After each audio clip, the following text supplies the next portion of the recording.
साथ संगत जी, प्यार से कहना धन्यकार जी। मुक्ति पर्व के आज समागम पे सभी जहाँ इधर उपस्थित हुए हैं और संदेश सत्संग के दौरान वही भाव की, मिशन की हिस्ट्री, मिशन की आइडियोलॉजी कि कैसे एक संत जो ब्रह्म ज्ञान प्राप्त करके अपने जीवन में गुण जो एक एक के होने चाहिए और रोल मॉडल्स के रूप में जितने भी संतों का नाम आज भी सुनाया, ये एक परिवार जो आज की डेट में मिशन इतना बड़ा कि एक एक का नाम भी लेना वो पॉसिबल नहीं है। सब अपने आप में पूर्ण संत किस तरह एक भाव मन में इस निरंकार की याद रखते हुए, सेवा का भाव लेते हुए, समर्पित अपना मन लेते हुए एक जीवन को जो एक पल पल में किस तरह इस दातार को ही समर्पित अर्पित होते हुए अपने मन को जो जी रहे हैं और किस तरह चाहे वो जगत माता जी का नाम लिया गया, शहंशाह जी का लिया गया और किस तरह राजमाता जी, माता सविंदर जी, हर एक जिस तरह भी नाम जीवन के हर पहलू में एक एक समय में उसको कैसे जिया जाए, उस घड़ी को वो ब्रह्म ज्ञान जीना है कि जब इस निरंकार को याद रखते हुए कोई भी काम करेंगे और वो सारे पलों से ये जिंदगी बनी है, तो हर पल में जब ये दातार है तो पूरी जिंदगी ये दातार है। तो बस एक कर्तव्य जो एक भक्त का रहता है वो यही कि हमने इस निरंकार को कभी नहीं भूलना।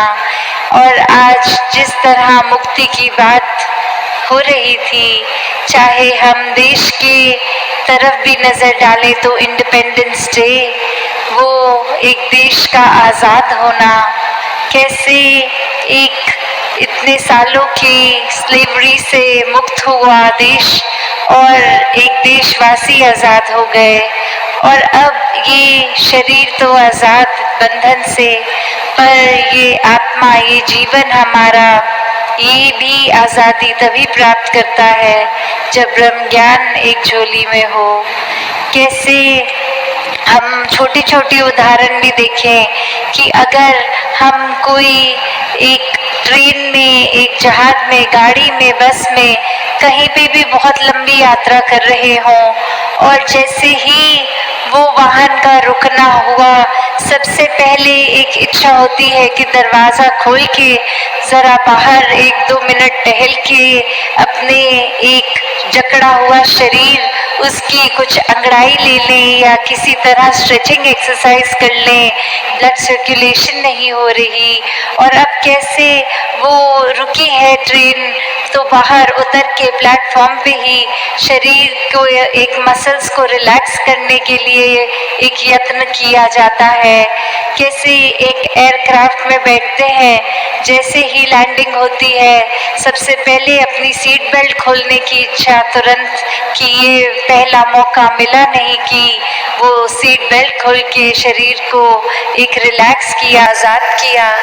तो जब हम ये देखते हैं कि पल पल में एक कुछ समय के लिए चाहे कैसे भी बंदिश आती है, एक तन हमारा वो आज़ादी की ओर उसकी बंदिशों से अपने आप को तोड़ने की कोशिश on the first given chance करता है कि इसी मौके में ये कर लिया जाए। तो जब शरीर कुछ देर के लिए, कुछ घंटों के लिए अपनी बंदिश बर्दाश्त नहीं कर सकता, तो एक नज़र इस आत्मा के ऊपर भी डालें। ये तो युगों युगों से शरीरों में बंद कर जी रही है, कैसे इसका एक फाइनल इसकी आज़ादी हो। वही बात कि सब चीज़ इस निरंकार से शुरू होती है, इस निरंकार में ही रहती है और इस निरंकार का जहाँ जहाँ वास है, जो इस निरंकार में एक अंदर उसके घुल गया तो वो भी कण कण में पूरी सृष्टि के। तो अपने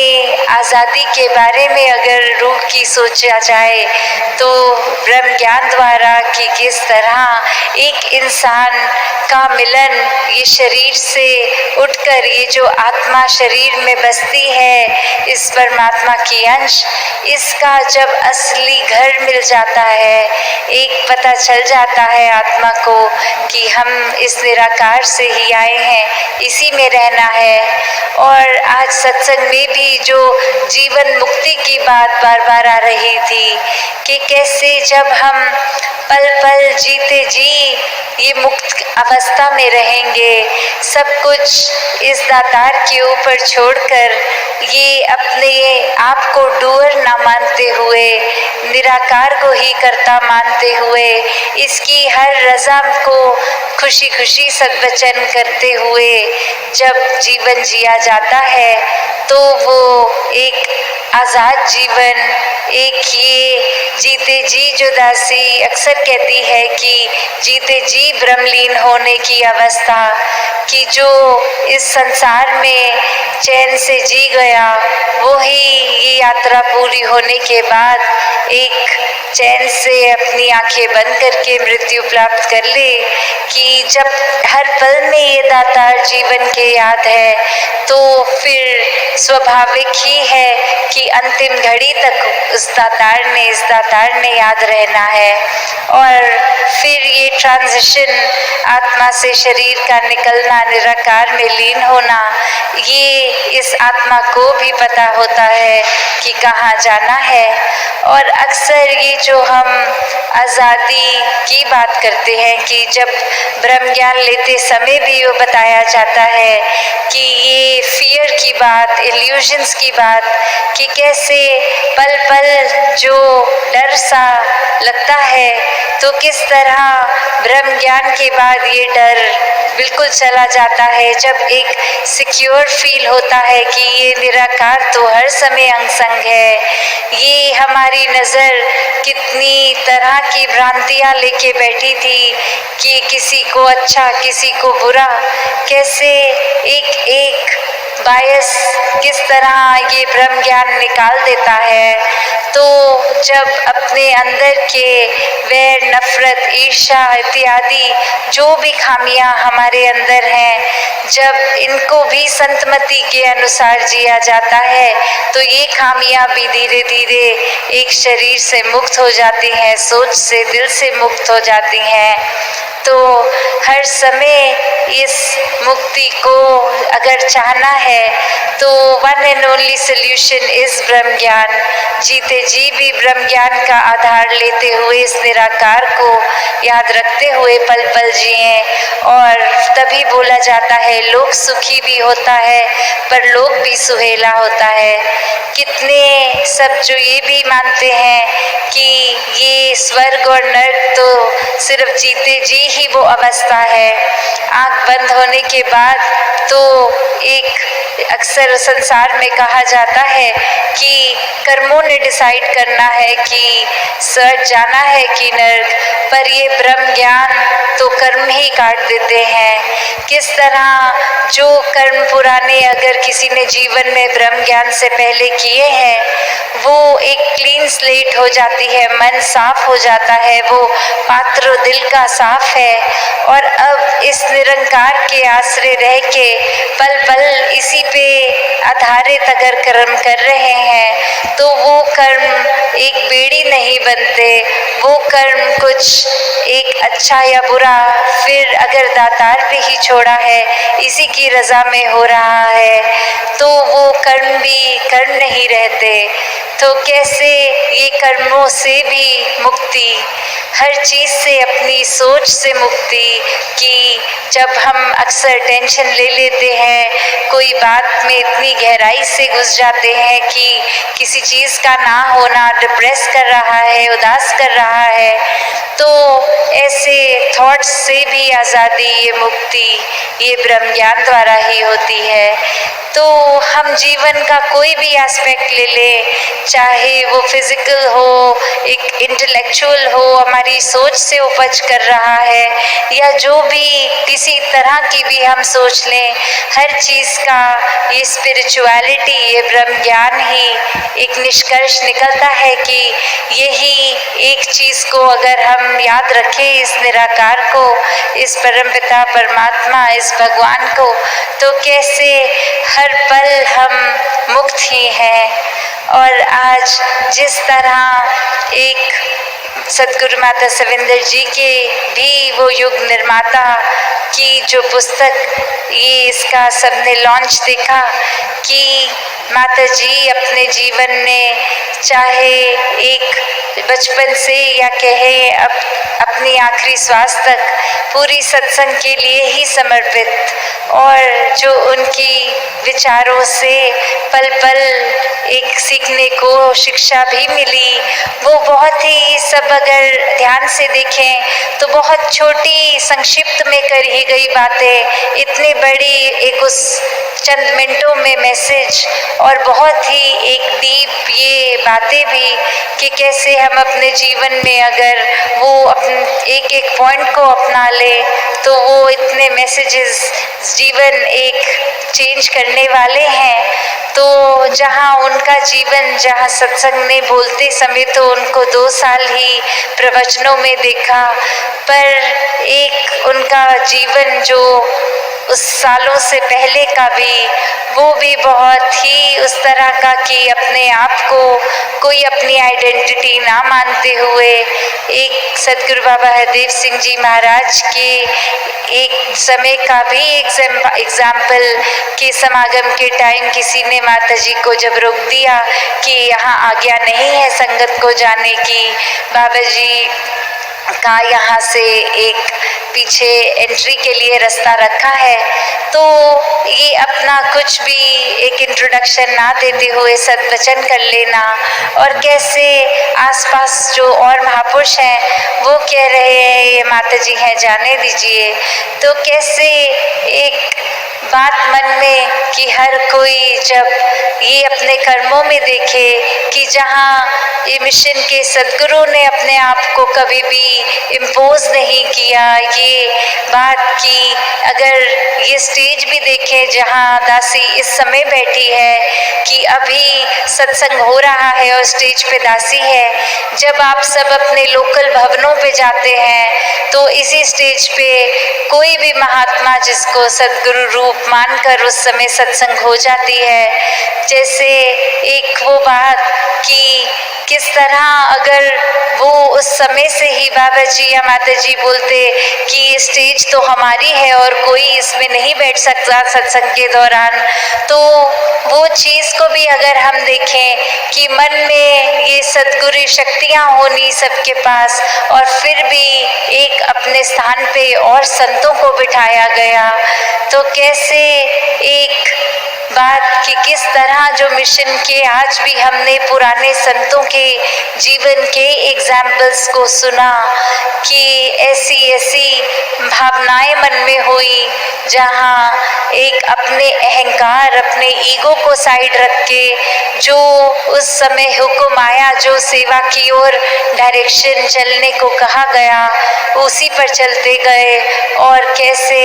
बिल्कुल भी कर्ता भाव मन में नहीं रहे।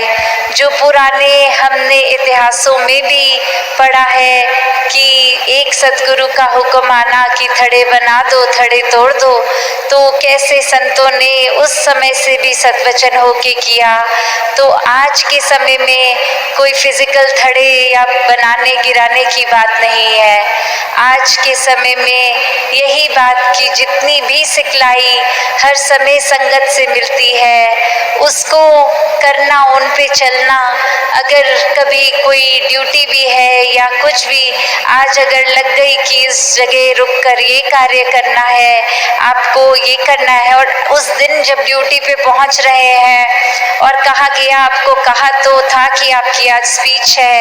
पर अब आपने टॉयलेट में खड़े होकर सेवा का योगदान देना है, तो उसमें भी संत वचन करना कि आज के समय के थड़े बनाने, थड़े तोड़ने में भी वो वो भाव है कि एक कार्य अगर करना हो उसको नि अहंकार करना, सत वचन करना पल पल में, कैसे पल पल एक आत्मा का आज़ाद रहना, कि जब तक हम अहंकार और अन्य और ऐसे बंदिशों को अपने ऊपर इस ब्रह्म ज्ञान लेने के बावजूद भी रखेंगे तो एक मुक्ति नहीं हो पाती। जीते जी हम फिर भी बहुत स्ट्रेस्ड रहकर एक खुली सांस जिसको कहते हैं नहीं ले पाते। तो जब जीते जी आज़ाद रहना है तो ही मृत्यु के बाद भी मुक्ति पॉसिबल है। तो दासी और समय नहीं लेगी, किस तरह हर एक ने हर समय सेवा सुमिरन सत्संग को प्रायोरिटी बनाकर, इस दातार इस निरंकार को प्रायोरिटी बनाकर जीना है। और इसी के अनुसार जब इसकी याद में रंगे रहते हैं तो एक नेगेटिव कोई भी चीज़ प्रभाव अपना नहीं छोड़ पाती। तो इसी तरह इसके रंग में हर कोई रंगा रहे, अपने विश्वास को मजबूत करे। दुनिया में तो सबने कुछ ना कुछ कहते रहना है। वो एक जो बात अक्सर एग्जाम्पल भी आता है कि घोड़े के आसपास एक लेदर का पैच लगा देते हैं कि अपनी चाल वो सामने ही अपनी चलता रहे, डिस्ट्रैक्ट ना हो दाएं बाएं। तो दुनिया ने तो कोई भी बात क्रिएट कर देनी है नेगेटिविटी के लिए, किसी का उसमें सेल्फ इंटरेस्ट होना या कुछ भी। और संतों को हमेशा पता है कि दिशा असली क्या है। हमें सीधे अपने निशाने पे इस निरंकार से जुड़े रहना है, वरना तो माया तो पल पल हमें अपने रंग में रंगने की कोशिश करेगी। तो सब अपने विश्वास को जहाँ पक्का रखें, वहीं एक लेगेसी मिशन की इतनी स्ट्रॉन्ग, उस पे पल पल अपने आप को मिशन की हर सिखलाई पे, आइडियोलॉजी पे बेस करके एक जो इतनी सुनहरी हिस्ट्री रही है मिशन की, उसका पार्ट, क्योंकि आने वाले समय में हम भी हिस्ट्री ही बन जाएंगे, किसी ने हमेशा के लिए नहीं रहना। तो आज हम ऐसा इस मिशन को अपनी तरफ से क्या देन दे के जा रहे हैं। दासी हर किसी के लिए अरदास करती है अपने समेत कि निरंकार